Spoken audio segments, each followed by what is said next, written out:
How to use refund money in Shopee. Hello everyone. In this video, I will show you how to use refund money in Shopee. First of all, open Shopee.com.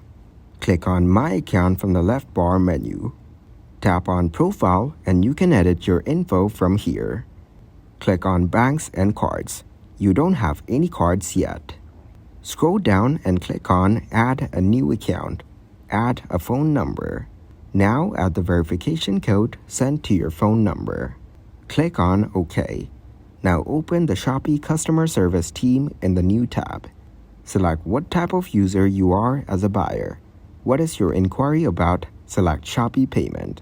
Enter your Shopee username, email address, and order ID. You can add descriptions about your product and can upload files.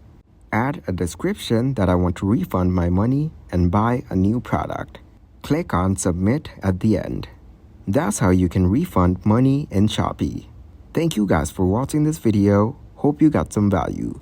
Make sure to like the video and subscribe to the channel to get notified of new videos.